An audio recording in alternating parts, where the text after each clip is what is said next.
Pipe line ಆಗ್ಲಿಲ್ಲ, ಗೇಟ್ಗಳ correct ಕೂಡಿಸಿಲ್ಲ, ಮತ್ತು ದಾರಿ ಕೂಡಿಸ್ಯಾರ. ಮತ್ತು ಅಕ್ರಮವಾಗಿ ಗುತ್ತೇದಾರ ಏನಪ್ಪ ಅಂದ್ರ ಯಾವ ರೊಕ್ಕ ಕೊಟ್ಟಾನ ಅವನು ಹೊಲಕ್ಕೆ ಹೋಗಿ ಪೈಪ್ ಹಾಕ್ಯಾರ.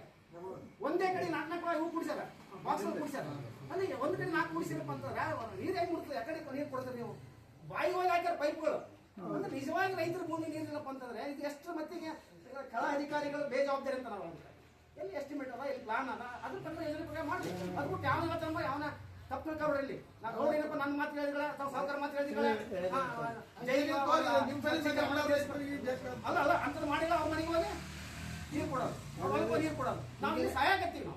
ನಾವು ತಾರತಮ್ಯ ಬೇಡ. ಇಲ್ಲಿ ಪಕ್ಷಾತೀತವಾಗಿ ಜಾತ್ಯತೀತವಾಗಿರ್ತಕ್ಕಂಥ ಸಂಘಟನೆ ನಮ್ದದ ವಿನಂತಿ ಮಾಡ್ತಾ ಇದ್ವಿ. ಅಧಿಕಾರಿಗಳು ಸಿಪಿನವರು ಇದ್ದಾರೆ, ಮೊನ್ನೆ ಅವರು ಹೊಸದಾಗಿ ಬಂದಿರಬಹುದು. ಆದರೆ ಹಿಂದಿರ್ತಕ್ಕಂಥ ರೆಕಾರ್ಡ್ ದಾಖಲೆಗಳನ್ನ ಗಮನ ಹರಿಸಬೇಕು. ಆ ಇಂಜಿನಿಯರ್ ಆದ್ರೆ ಅವ್ರನ್ನು ಎಸ್ ಅವರಿಗೆ ಕರೆಸಿ ಮತ್ತು ಸಂಬಂಧಪಟ್ಟ ಎಡಬಲಿ ಜೈಗಳನ್ನ ಇಲ್ಲಿ ಕರೆಸಿ ಮಾತಾಡಿ ನಾಳೆ ಮುಂಜಾನೆ ಇನ್ಸ್ಪೆಕ್ಷನ್ ಮಾಡ್ರಿ ಅಂತಕ್ಕಂಥ ಒತ್ತಾಯ ಮಾಡಕ್ಕೆ ಬಂದಿದ್ದೀವಿ. ಇನ್ಸ್ಪೆಕ್ಷನ್ ಮಾಡಿ ಏನು ಕ್ವಶನ್ ಅದ, ಯಾವ ಮಟ್ಟಿಗೆ ಕೆಲಸ ಆಗ್ಯದ, ಎಷ್ಟು ಬಿಲ್ ಕೊಡ್ತಾರ, ಇನ್ನು ಬಿಲ್ ಇನ್ನು ಬರೀ 10-20% ಹೋದ್ರೆ ಹೊಡೆ ಹೋಗ್ತಾರೆ. ಗೊತ್ತಿರ್ಬೇಕು. ಅವ್ರು ಗೊತ್ತಾರ ಆಟ ಆಡ್ತಾರೆ, ಬೆಂಗಳೂರಾಗ ಕುಂತು ಅಥವಾ ಹೈದರಾಬಾದ್ ಕುಂತು ಆಟ ಆಡ್ತಾರೆ. ಅಂತ ಆಟ ಆಡಕ ನಾವು ಬಿಡೋರಲ್ಲ, ಗೊತ್ತಿರ್ಬೇಕು.